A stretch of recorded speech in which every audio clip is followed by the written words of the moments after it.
صادق ملک سے باہر کمانے کے لیے گیا تھا۔ آج 6 سال بعد اسے اپنے گھر روانہ ہونا تھا، لیکن کسی مجبوری کے تحت نہ جا سکا اور کسی نے اس کے گھر جھوٹی خبر پہنچا دی کہ صادق کا انتقال ہو گیا ہے۔ اس کی بیوی کا اپنے شوہر کے دوست کے ساتھ پہلے ہی چکر چل رہا تھا۔ ایک دن جب وہ اپنے گھر واپس گیا تو یہ دیکھ کر حیران رہ گیا کہ اس کی بیوی تو یار صادق، بڑے افسوس کے ساتھ تمہیں اطلاع دی جاتی ہے کہ تمہارا انتقال پرملال ہو چکا ہے۔ فون پر صادق کا دوست منیر تھا۔ کیا تم کیا کہہ رہے ہو منیر؟ صادق جھنجھلا گیا۔ یہ شخص ہمیشہ فون پر ایسا ہی مذاق کرتا تھا۔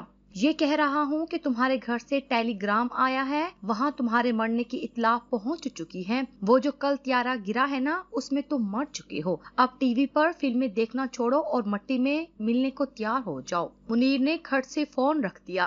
میں مر گیا ہوں؟ اپنی موت کا نام سنتے ہی وہ خوف کے مارے لرزنے لگا۔ اس نے فون ہاتھ سے یوں رکھا جیسے درخت سے شاخ کٹ کر گرتی ہے۔ میں مر چکا ہوں، امی، ابو، سریا سب مجھے رو چکے ہیں۔ وہ منہ کھولے، آنکھیں پھاڑے چاروں طرف دیکھنے لگا۔ میرا مرنا اتنی معمولی بات ہے کیا؟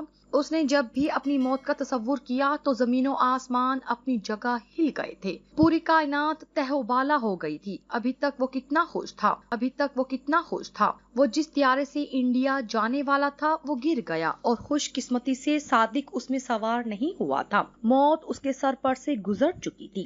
صادق ساری رات اس واقعے کی تفصیل سریا کو لکھتا رہا کہ کیسے عین وقت پر اس کی سیٹ کنفرم نہ ہو سکی اور وہ بال بچ گیا۔ لیکن اب تم مر چکے ہو، بڑے افسوس کے ساتھ تمہیں اطلاع دی جاتی ہے کہ تمہارا انتقال پرملال ہو چکا ہے۔ اس کے دوست منیر کی آواز چاروں طرف گونج رہی تھی۔ اس نے اپنے زندہ ہونے کا یقین کرنا چاہا، سامنے پڑا ہوا سریا کا خط اٹھانا چاہا، لیکن مرے ہوئے انسان کا ہاتھ کہیں اڑ سکتا ہے؟ تم مر چکے ہو۔ چاروں طرف سے منیر کی آواز گونج رہی تھی، کیونکہ اسی طیارے میں اس کا ہم نام ایک اور صادق سوار ہو چکا تھا، جس نے صادق کی زندگی بھی جلتے ہوئے طیارے میں جھونک دی تھی۔ اب وہ اپنے پیاروں کے لیے مر چکا ہے۔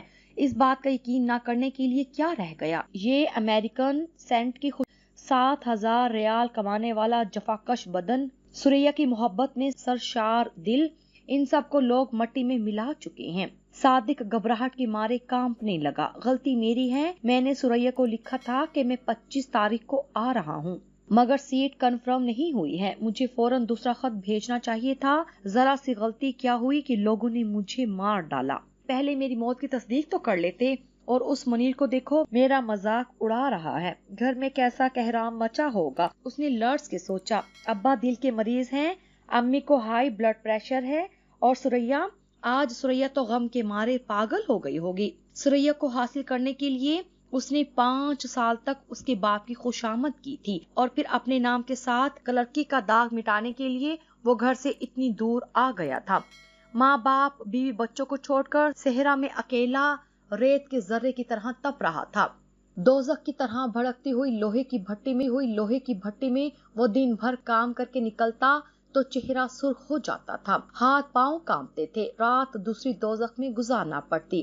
عرب کی جان لیوا گرمی میں وہ ریت کے اوپر ٹینٹ کے نیچے ساری رات گزار دیتا تھا۔ اپنے خاندان کو سکھ کی چھاؤں میں بٹھانے کے لیے وہ سوتے جاگتے ان دنوں کے خواب دیکھا کرتا تھا جب سریا اس کے ساتھ ہوگی اور دونوں بچے اس کی گود میں بیٹھے ہوں گے۔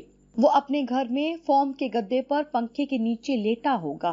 اس کا گھر اس کی جنت تھا۔ چھٹیوں میں گھر جاتا تھا تو جی چاہتا تھا کہ سارا دن بستر پر لیٹا رہے۔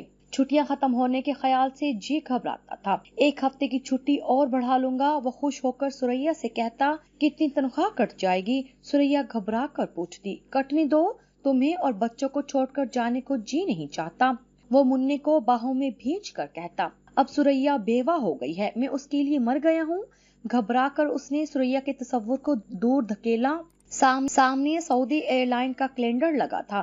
جدہ ایئرپورٹ کی شاندار عمارت اندھیرے میں جگمگا رہی تھی۔ یہ روشنیاں آج ہر نوجوان کے خوابوں میں جلملاتی ہیں۔ صادق نے بھی 6 برس تک دھکے کھائے تھے یہاں پہنچنے کے لیے۔ نوکری دلانے کے لیے ایجنٹوں نے چکمے دیے، عزیز رشتہ داروں نے برسوں نوکری دلانے کے بہانے اپنے آگے جھکائے رکھا۔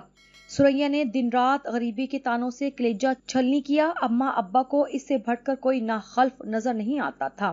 اس کے پڑوسی اکرم صاحب دبئی گئے تو اچانک ان کے سارے گھر کا رنگ نکھر گیا. ٹوٹا پھوٹا گھر پکا گھر بن گیا. لائٹ چل جاتی اور اکرم کے ہاں سے جب جنریٹر کی گھوں گھوں کی آواز گونجتی تو صادق کو جانے کیوں غصہ آنے لگتا. ان کے ہاں گرائنڈر پر بادام پیسے جاتے تو اماں کی کمزوری بڑھ جاتی. سریا نے اکرم کی بیوی سے دوستی ختم کر دی. جاپان کی ساڑیاں چمکتی ہوئی میکسیاں پہن کر جی کیوں جلاتی ہے وہ. مگر اب کیا ہوگا, کہیں ابا صدمے سے مر نہ جائیں. وہ بھاگ میں پہنچا. سر, مجھے ایک ارجنٹ کال انڈیا کے لیے بک کرنا ہے. کیوں, خیریت تو ہے نا؟ صادق کے آنسوؤں سے بھیگا ہوا چہرہ دیکھ کر اس کا امریکن باس گھبرا گیا. کہیں ماں کے مرنے کی جھوٹی خبر سنا کر 1 مہینے کی چھٹی نہ مانگ بیٹھے. وہ ان ہندوستانی کامچور لڑکوں کی رگ رگ سے واقف تھا. کیا بتاؤں سر, عجیب بات ہو گئی ہے, صادق نے ہکلاتے ہوئے کہا. وہ جو طیارے کا حادثہ ہوا ہے, میں اسی طیارے میں انڈیا جانے والا تھا. میرے مرنے کی اطلاع میرے گھر پہنچ گئی ہے. بات ختم کر کے وہ رو پڑا, جیسے اپنی موت کا دکھ اس کے لیے ناقابل برداشت ہو. بوڑھا امریکن ہنسنے لگا. تم کیوں گھبرا رہے ہو؟ ابھی فون مت کرو, ذرا اپنے مرنے کا تماشا دیکھو. اس کے باس نے فون اٹھا کر اپنے پاس رکھا اور جھک کر فائلیں الٹ پلٹ کرنے لگا. اپنے مرنے کا تماشا دیکھوں؟ یہ بے مروت سفید چمڑی والا امریکن یہ کیا جانے کہ اس وقت میرے گھر میں کیسی قیامت نیچی ہوئی ہوگی. یہ کمبخت تو اپنے بوڑھے ماں باپ کو کسی آرام گھر پہنچا دیتے ہیں. اب تک نہ جانے کتنی بیویوں کو طلاق دے چکا ہوگا, جانے اس کے کتنے بچے یتیم خانوں میں پل رہے ہوں گے.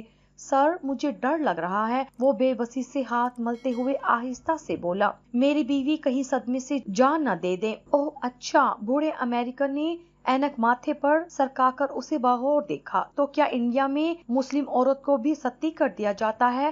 اس نے آنکھیں پھاڑ کر پوچھا. ابے چپ کر, صادق نے دل ہی دل میں اسے گالی دی. میرے بغیر بھلا سریا کے لیے بھی اب دنیا میں کیا رہ جائے گا؟ وہ کتنے محبت بھرے خط لکھتی ہے. صادق کے سامنے بال بکھرائے, سفید کپڑے پہنے, سونی کلائیاں لیے سریا آ گئی, جو رو رو کر دیواروں پر اپنا سر پٹک رہی تھی اور سارے رشتے دار اسے تھامے بیٹھے تھے. اسے تھامے رہو, میرے آنے تک کہیں وہ اپنے کپڑوں کو آگ لگا کر نہ مر جائے. اپنی موت کے صدمے سے خود ہی اس کا کلیجہ دہل رہا تھا. اب اپنی ہری پیلی نیلی ساڑیاں, زیور, میک اپ کا سامان جلا چکی ہوگی. ابا کو کسی طرح ہوش نہ آ رہا ہوگا. صادق گھبرا کر پھر ٹیلی فون کی طرف بھاگا, مگر انڈیا کی لائن نہیں ملی. اپنے مرنے کا تماشا دیکھو. بار بار امریکن باس کی بات اسے یاد آ رہی تھی. فون کون اٹھائے گا؟ سریا. مگر وہ تو غم کی شدت سے بے ہوش ہوگی. امی؟ نہیں, انہیں تو اب تک کسی کلینک میں داخل کر دیا گیا ہوگا. ابا؟ بھلا اپنے اکلوتے بیٹے کے مرنے کی خبر سننے کے بعد کیا ابا اب تک زندہ ہوں گے؟ 6 سال پہلے جب وہ گھر سے پہلی بار چلا تھا تو اس کے گھر کی چھتیں امی کی آنکھوں کی طرح ٹپک رہی تھی. دیواریں سریا کے پھٹے کپڑوں کی طرح میلی اور بدصورت تھی. جہاز پر سوار ہونے سے پہلے وہ بار بار اپنے دوست عمران کا ہاتھ پکڑ کر کہہ رہا تھا, گھر کا خیال رکھنا, ابا کے پاس آتے جاتے رہنا. سچ مچ عمران نے اس گھر کو سنبھال لیا تھا. ابا ہر خط میں لکھتے, عمران ہم سب کا خیال رکھتا ہے. بجلی کا بل, گھر کا ٹیکس, بچوں کی فیس, ہر ذمہ داری اس نے اپنے سر لے لی تھی. یہاں تک کہ اماں اور سریا کے درمیان پیسہ خرچ کرنے پر جو آئے دن کھٹ پٹ ہوتی تھی, وہ جھگڑے بھی عمران کو طے کرنے پڑتے ہیں. 2 سال بعد ایئرپورٹ کے لاؤنج میں سب سے پہلے اسے عمران نظر آیا تھا, جو اس کے بچے کو گود میں سنبھالے ہوئے تھا. 2 سال تک صحرا کی خاک چھاننے کے بعد, گھر کے نرم گدے پر لیٹنے کے بعد یوں لگا جیسے کسی اور کے گھر میں آ گیا ہو. یہی گھر تو اس کے خوابوں میں بسا ہوا تھا, یہی تو اس کی زندگی کا مقصد تھا. جی چاہتا صبح بستر سے نہ اٹھے, کوئی اس کے سامنے واپس جانے کا نام نہ لے. بس اب کی بار اوور ٹائم کر کے خوب پیسے کما کر لوٹوں گا تو پھر کہیں نہیں جاؤں گا گھر چھوڑ کر. مگر اوور ٹائم کے نام پر اسے پسینہ آ جاتا تھا. دن بھر ماتھے سے پسینہ پونچھے بغیر کام کرنے کے بعد تھوڑی دیر آرام کیے بغیر پھر کام میں جٹ جاؤ, اور جب رات کے 12 بجے لیٹو تو کمر ٹیڑھی ہو جاتی, ہاتھ پیر کانپنے لگتے. مگر صبح 5 بجے اٹھنے کا خوف